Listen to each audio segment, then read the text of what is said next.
Y en este caso, compañeros, vamos a hablar de lo que es la evolución del conflicto en el Medio Oriente. Les voy a decir que, bueno, ya creo que es previsible que cada semana el precio de los combustibles aumenta. Entendemos que en buena parte es por esto. Pero fíjense que hay 2 o 3 cosas que es bien importante resaltar. Lo primero es que este conflicto creo que todavía está lejos de terminar, y eso sí tiene que poner las barbas en remojo en todos los gobiernos del mundo, no solo en Honduras, porque implica en el caso de Honduras que el tema de los combustibles va a tener que seguir siendo objeto de subsidio, que eso implica un esfuerzo en las finanzas públicas. Pero también en el mundo habla mucho del fracaso del sistema internacional para evitar que una guerra de este tipo pueda escalar. Inicialmente la estrategia de Estados Unidos era eliminar el liderazgo iraní, que es el que ustedes ven en pantalla, porque la lógica de Trump originalmente era muerto el perro, se acaba la rabia, pero aún habiendo eliminado mucho de la cúpula iraní, el régimen sigue de pie. Y de hecho, vean ustedes, el costo humano que la guerra ha causado supera 1.500 civiles, incluso 3.2 millones de personas se han desplazado de sus territorios en las zonas aledañas al conflicto, y hay al menos 13 militares estadounidenses que han perdido la vida. Ahora, como no han podido eliminar al régimen o no lo han podido doblegar, ayer justamente Estados Unidos anunció que había movilizado un poco más de 5.000 efectivos militares más a la zona de Oriente Medio, que haría que en este momento haya 50.000 militares norteamericanos en la zona, cuando generalmente hay más o menos 40.000. Le voy a decir una cosa. Incrementó más o menos en 10.000 el monto total. Ahora, uno dice, bueno, 50.000 personas en efecto es bastante gente en términos militares, pero aún así estamos hablando que la población de Irán, que supera poco más del 90 millones de habitantes, es decir, mucha gente especula que esto es para poder entrar al terreno y tratar de ganar la guerra en el terreno, pero aún así es un número que no alcanzaría lo suficiente para poderlo lograr.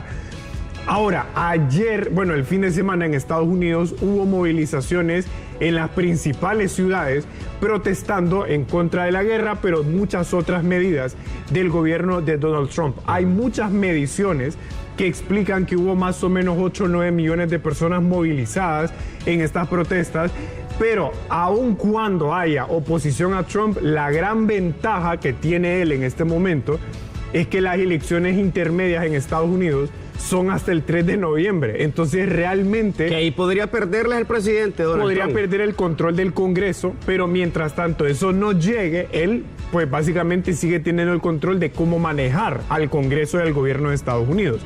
Ahora, para que ustedes vean la volatilidad de este problema, es que ayer Trump anunció que había apertura de Irán para poder abrir el estrecho de Hormuz y empezar a dejar pasar buques que transportan combustible. Pero ya hoy Trump anunció de que si Irán no se doblega y empieza a tener un poco más de apertura, literalmente dijo que iban a volar todas las plantas de generación eléctrica, pozos petroleros y plantas desalinizadoras, que literalmente las iban a destruir. Eso lo dijo hoy en la mañana. Ahora, yo cierro con 2 cosas. Nos hemos centrado mucho en el combustible y evidentemente creo que ese es el mayor impacto del mundo, pero por el estrecho de Hormuz también pasa buena parte de los fertilizantes que circulan en el mundo, y eso ya causaría un impacto no solo en el tema de combustible, sino agroalimentario. Entonces, si no se logra la apertura del estrecho de Hormuz y Estados Unidos no logra sus objetivos militares, el problema se va a trasladar al componente agroalimentario, incluso en Latinoamérica. Y vean ustedes, para que usted tenga una idea de lo que implica este conflicto, para cada semana que hay incremento a los precios de los combustibles, en pantalla ustedes ven los incrementos de Tegucigalpa en súper regular y diésel desde el 16 de marzo hasta el 28. Ustedes van viendo el incremento gradual, pero vea usted, además de eso, el incremento en el monto de los subsidios crece exponencialmente. Entonces aquí la pregunta, Alex, Cristian y Carolina, es, ok, el conflicto no depende de Honduras, ni yo me atrevo a decir ni de la mayoría de países del mundo, pero el costo sí lo asumimos todos. Ahora, ¿hasta dónde va a poder subsidiar el gobierno cada semana los efectos de una guerra sobre la que no tiene ningún control y de la que además ni siquiera el mismo Trump evidencia que puede terminarla en las próximas horas? Y aquí estamos hablando de precios altos. No se ha escaseado aún. No. Ya cuando entremos al tema de la escasez, va Ahí a ser también... es un problema superior. Sí, correcto. Es un problema superior, que toca no solo el tema combustible, sino también cuestiones de fertilizantes para la agricultura. ¿Sí? Correcto. Así que veremos la evolución del conflicto. Por lo menos hoy no hay señales de que vaya a terminar. Y tampoco hay señales de que vaya, en nuestro caso, con estos aumentos en los precios de los combustibles, que vayan a bajar las próximas semanas, más bien va a la alza. Entonces ahí es donde tenemos que prepararnos, y lo que yo he venido manifestando desde hace muchos días es buscar medidas de ahorro nosotros mismas. Sí, la verdad que hay mucha gente que se lo toma como a broma, pero es real, en realidad. Si no, ¿Pero cuántas semanas más cree usted que se ve ese acumulado? Mire, yo he estado dándole un estudio detallado al problema, y la verdad es que además de que es incierto, porque depende mucho de qué es lo que esté dispuesto a hacer o no Estados Unidos, pero hay expertos que hablan de que esto se puede extender así como la guerra de Ucrania. Yo no sé si ustedes se acuerdan cuando Rusia invadió Ucrania en 2022, mucha gente pensaba que eso iba a durar un mes, y mira hasta cuánto, básicamente 4 años. Es difícil hablar en años, pero mientras no haya certeza de las capacidades de maniobra de Estados Unidos, es bien difícil aterrizar una fecha. Y en el caso de nuestro país, también el gobierno ya ha implementado algunas medidas, ¿verdad? Porque hay teletrabajo, bueno, esta semana no está trabajando, pero han implementado el teletrabajo en las oficinas gubernamentales. También han subsidiado hasta cierto punto la gasolina superior y el diésel. Pero ¿qué más también, qué otras acciones puede tomar el gobierno para evitar que esta inflación, todo este tema de los precios de los combustibles nos siga afectando? Porque ahora se habla que podría llegar incluso a incrementar las tasas de interés de los préstamos. Sí, yo creo que ese ya sería un tercer riesgo adicional que lo vamos a tocar en los días siguientes. Pero la pregunta que usted hace, Carolina, es muy oportuna, porque yo francamente creo que es muy poco lo que puede hacer el gobierno, más allá de lo que está haciendo. Me refiero al tema de subsidios, cuestiones que están dentro de su margen de acción en el uso de los impuestos de los hondureños. Pero más allá de eso, es más, en Europa ha causado un gran problema porque el gobierno de Pedro Sánchez se ha opuesto a las acciones militares de Estados Unidos, pero aún así no le queda de otra, y también ha hecho uso de los espacios aéreos.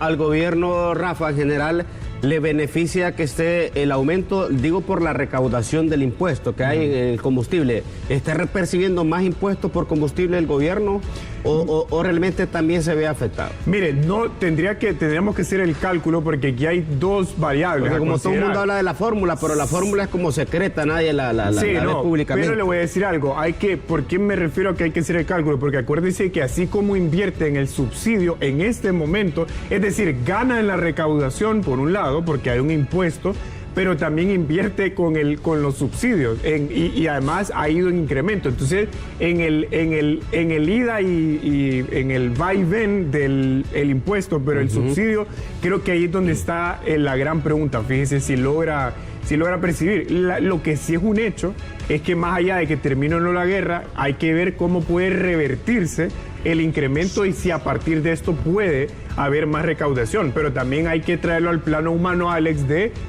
la canasta, o sea, la vida diaria del hondureño, ¿va? Es decir, qué tanto más está invirtiendo ahora, porque imagínense ustedes, las empresas que en el transporte pesado también asumen el incremento y pueden subirle el costo a los productos, al final eso lo paga también. Sí, dice, buenos días, dice, el impuesto a los combustibles que capta el gobierno es algo fijo, dice.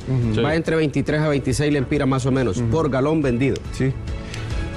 Sí, bueno, por eso le digo que lo que hay que ver, aparte del impuesto, es si con lo que invierte cada vez más en subsidios hay es decir, cómo está la correlación entre una cosa y otra. Pero bien, vamos a ver la evolución del conflicto en el Oriente Medio y sus repercusiones en el mundo.